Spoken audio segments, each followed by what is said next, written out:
অত পেঁচাল আমি বুঝি না। আমি শুধু এইটুকু বুঝি, বাদল বেঁচে থাকলে যে কোনো সময় আমার ভাই আকাশের কাছে প্রমাণ হয়ে যাবে কবিতার খুনি আমি। তাই যেমন করে হোক, যেভাবেই হোক, বাদলকে সরিয়ে দাও। আমি বাদলের লাশ দেখতে চাই, লাশ। এর বাইরে কোনো কথা নাই।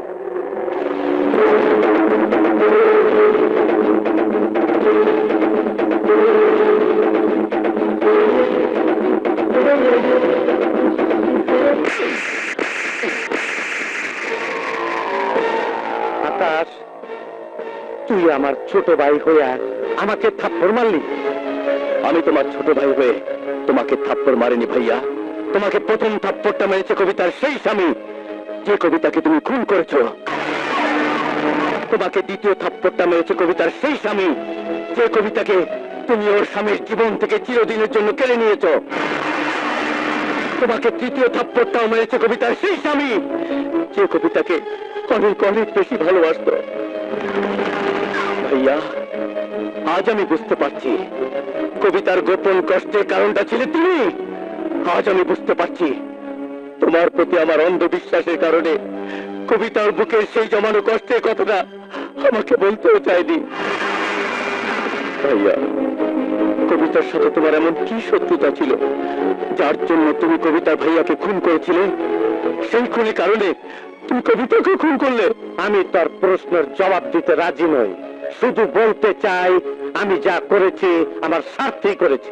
তাহলে তুমিও শুনে রাখো ভাইয়া, আমি এতদিন তোমাকে আমার জীবনের যে শ্রদ্ধার আসনে তোমাকে বসিয়েছিলাম, সেই জায়গা থেকে আমিও তোমাকে দূরে ছুঁড়ে ফেলে দিলাম। আকাশ,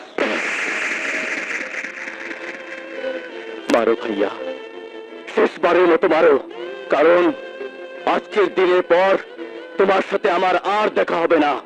যদি দেখা হয়, সেই দেখা হবে কবিতার খুনির সাথে কবিতার স্বামীর। আমি এই মুহূর্তে তোমাকে ছেড়ে এই বাড়ি ছেড়ে চলে যাব, কারণ আমার কবিতার খুনির বাড়িটা আমার জন্য অভিশপ্ত বাড়ি। শুধু যাবার আগে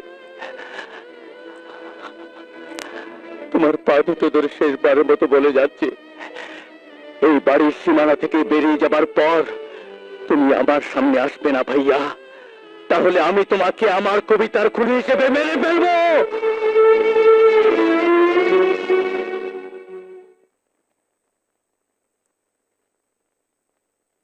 আকাশ দাঁড়া,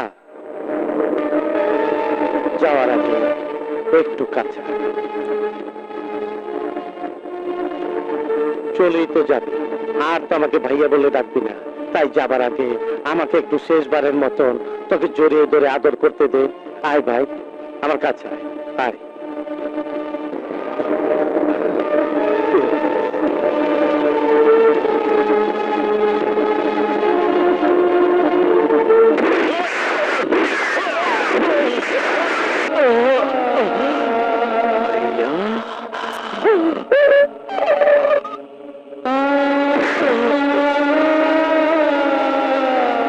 আকাশ, আমাকে ক্ষমা করে দিস, এছাড়া আমার আর কোনো উপায় ছিল না। কবিতা, কবিতা, তোর মধ্যে আমার বুকের ভিতরে আগুন জ্বলে দিয়েছে। আমি তোর কবরের মাটি ছুঁয়ে কসম খেয়ে বলছি, তোর খনিকে আমি বেঁচে থাকতে দেবো না, কিছু দেবো না।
পারবি? পারবি না। আমি তোদের ধ্বংসের আগুন আগুন হয়ে জ্বলে উঠেছি। তোদের ধ্বংস করার আগ মুহূর্ত পর্যন্ত আমি শান্ত হব না, আমি শান্ত হব না।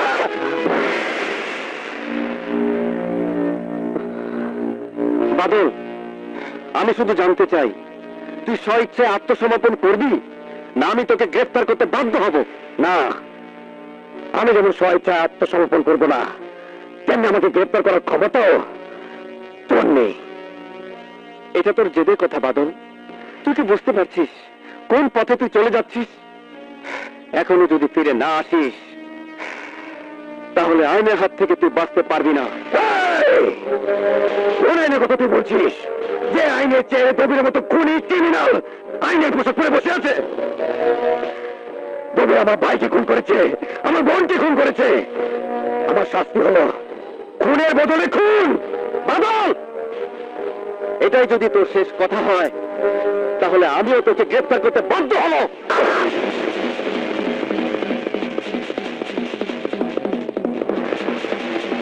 তুই যদি মনে করিস আমাকে গুলি করে ওই বড় কসাই ইলিয়াস, দবির আর আব্বাস খানের মতো ক্রিমিনালদের বেঁচে থাকার সুযোগ করে দিবি, তাহলে আমি তোকে গুলি করবো, তবে ওদেরকে বেঁচে থাকতে দেবো না।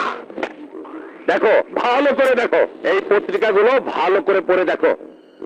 ওই এসপি আজাদ তোমার অতীত জীবনের সমস্ত ফাইল হাত করে আইনের কাছে তোমার মুখোশ খুলে দিয়েছে। কেন দিল? কেমনে দিল? আমি তো অনেক আগে আমার অতীতের ফুটাগুলা বন্ধ করতে কইছি, বন্ধ করেন নাই কেন? ভুলটা আমার না, ভুলটা আপনার। বড় ভাই, আসলে এই শালাগো চরিত্র এটা। এই বড় গোসাই, মুখ সামনে কথা বলবে। বলে যেও না তোমরা আমার জন্যই তোমাদের চার চার পজিশনে এতদিন ছিলে, তাই আমার কথাই তোমাদের শুনতে হবে। এই, কি শুনতে হবে? কি শুনতে হবে? বুঝছি, এই মুহূর্তে তুমি শালায় একটা বড় সমস্যা।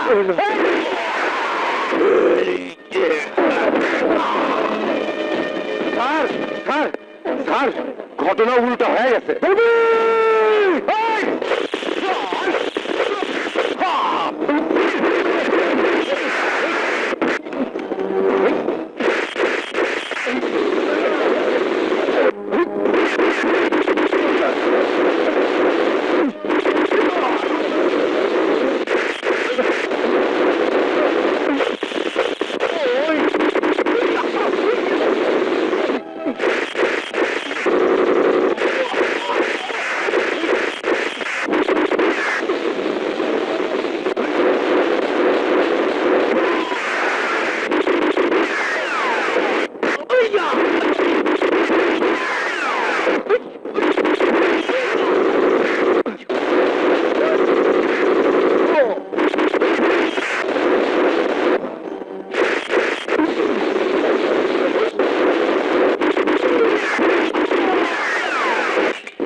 এবার বল মা, আমি তোর অহংকারটা সত্যি করেছি না মা?